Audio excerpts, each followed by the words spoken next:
বাঙালি অস্মিতার কথা যে বলা হচ্ছে, মুখ্যমন্ত্রী বাঙালি গৌরবের কথা বলা হচ্ছে, সেই বাঙালি গৌরব মুখ্যমন্ত্রী ভোটের জন্য ব্যবহার করেন, ভোট জেতার জন্য, অন্য কিচ্ছু নয়। অন্য কিচ্ছু মুখ্যমন্ত্রীর কি, বাঙালি কটা ছেলে বাংলা বললো, কটা বাংলা স্কুল বন্ধ হয়ে গেল। যদি বাংলাকে কেউ ভালোবাসে, বাংলা মিডিয়াম স্কুলগুলোকে এইভাবে অন্তর্জলি যাত্রা সে কি করতে পারে?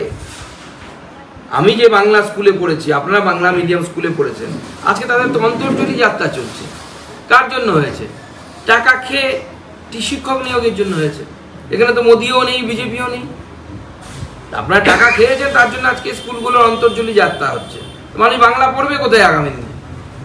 ভিন রাজ্যে বাঙালিদের হেনস্থায় উদ্বেগ প্রকাশ করেছেন মুখ্যমন্ত্রী মমতা বন্দ্যোপাধ্যায়, এবং এই হেনস্থার জন্য মমতা সরকারকেই দায়ী করেছে বিরোধীরা।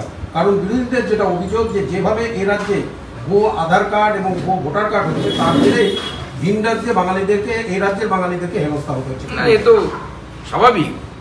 বাংলার আধার কার্ড এখন সন্দেহের জিনিস হয়ে গেছে। যেমন অচেনা জায়গায় কোনো ব্যাগ করে থাকলে মানুষের সন্দেহ হয় যে বোমটোম আছে কিনা, ট্রেনে, বাসে, লাওয়ারিস যা ব্যাগ বা কোনো কিছু করে থাকলে, সেরকম পশ্চিমবঙ্গের আধার কার্ড দেখলে এখন অন্য রাজ্যের মানুষের সন্দেহ হচ্ছে, এবং সন্দেহটা অস্বাভাবিক নয়। আমার কাছে বেশ কয়েকটি কেস এসছে বিভিন্ন এলাকায়। এখানে শুধু এখানে নেই, পশ্চিমবঙ্গের সব জায়গায় আধার কার্ড তৈরির এমন এমন সেন্টার তৈরি হয়েছে যেখানে ভুয়ো আধার কার্ড তৈরি হচ্ছে। ভিন রাজ্যে বাঙালিরা অপমানিত হচ্ছে বা তাদের সঙ্গে হয়রানির মুখে পড়তে হচ্ছে। আপনি নিজে একজন বাঙালি, কিভাবে দেখছেন, কি বলবেন? মমতা বন্দ্যোপাধ্যায়ের জন্য হচ্ছে। মমতা বন্দ্যোপাধ্যায় এখানে যদি এইভাবে আধার কার্ড দেওয়ার ব্যবস্থা না করতো, মানে জালি আধার কার্ড দেওয়ার ব্যবস্থা না করতো, তাহলে এই ধরনের ঘটনা হতো না। আর বাঙালিকে বাইরে যেতে হচ্ছে কেন?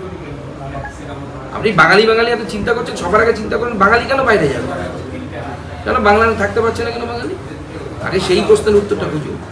কেন বাঙালিকে রাজস্থানে যেতে হচ্ছে? রাজস্থানে ঘুরতে যায়নি তো, এরা খাবার জোগাড় করতে গেছে।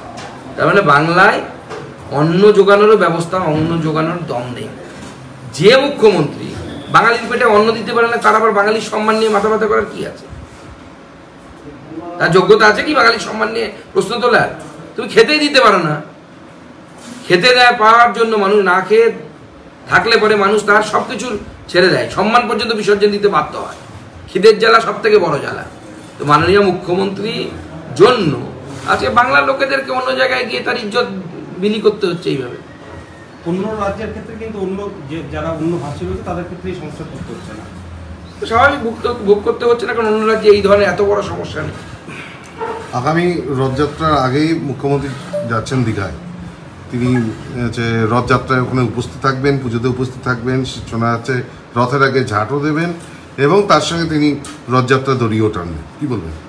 দেখুন, পুরীর জগন্নাথ মন্দিরের সাথে ওনার কম্পিটিশন শুরু করেছেন উনি, কারণ উনি কম্পিটিশন করতেই পারেন, ওনাকে কে মানা করেছে? কিন্তু বিষয়টি হচ্ছে, হিন্দুদের ভাবাবেগ নিয়ে খেলার অধিকার ওনাকে কে দিল?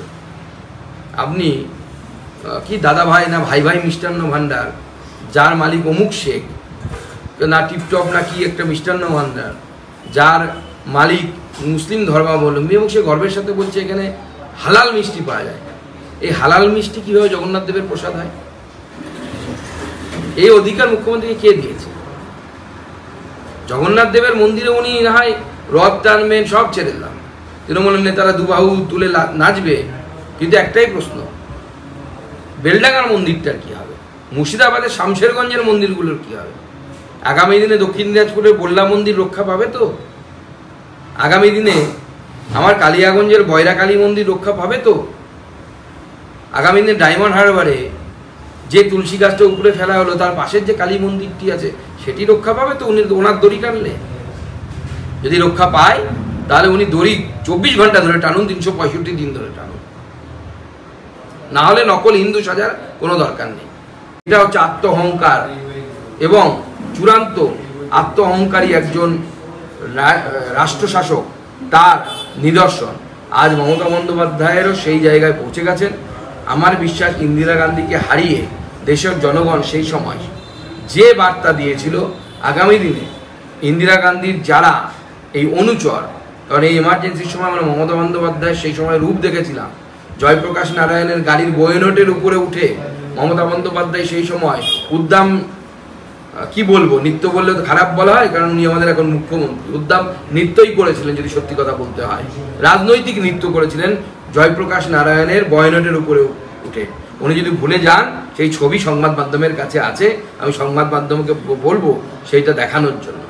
আজকে মমতা বন্দ্যোপাধ্যায় যদি মনে করেন উনি সংবিধানের উপরে উঠে গেছেন, তাহলে আগামী দিনে বাংলার জনগণ ইন্দিরা গান্ধীর মতো লোককে যদি ভারতের জনগণ হারিয়ে বার্তা দিতে পারে, তো মমতা বন্দ্যোপাধ্যায় কোন ছাড়, তাকেও সেই বার্তা দেবে পশ্চিমবঙ্গের জনগণ, সেই বার্তা দিয়ে মমতা বন্দ্যোপাধ্যায়কেও সঠিক রাস্তায় ফেরত আনবে বলে আমার মনে হয়। এবং বিচার ব্যবস্থায় যেভাবে সেই সময় ইন্দিরা গান্ধী হস্তক্ষেপ করেছিলেন, বিচারকদের যে জাস্টিস খান্না ইন্দিরা গান্ধীর বিরুদ্ধে রায় দিয়েছিলেন, তাকে কোনো চিফ জাস্টিস তৈরি হতে দেয়নি কংগ্রেস পরবর্তী সময়ে।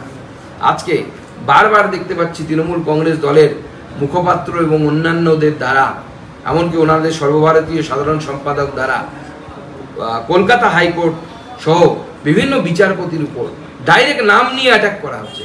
এটা বিচার ব্যবস্থার উপর বিরাট আক্রমণ বলে আমার মনে হয়। এবং আগামী দিনে পশ্চিমবঙ্গে গণতন্ত্র থাকবে কি থাকবে না, সেটাও একটা বড় প্রশ্নের সামনে পড়ে যাচ্ছে।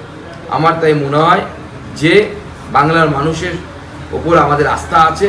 ভারতবর্ষের মানুষ, ভারতবর্ষের জনগণ যেভাবে ইন্দিরা গান্ধীকে সঠিক শিক্ষা দিয়েছিলেন, আগামী দিনে পশ্চিমবঙ্গের মুখ্যমন্ত্রীকেও উপযুক্ত শিক্ষা দেবে।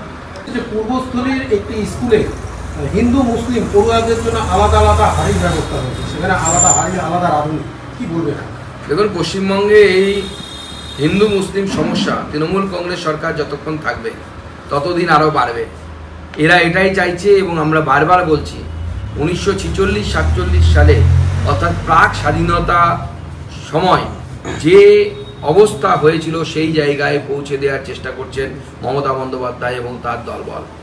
আগামী দিনে বাংলাতে আলাদা রাষ্ট্র তৈরি করা, ইসলামিক রাষ্ট্র তৈরি করা যে দাবি উঠবে না, এই বিষয়ে আমরা অন্ততপক্ষে স্যাঙ্গুইন থাকতে পারছি না।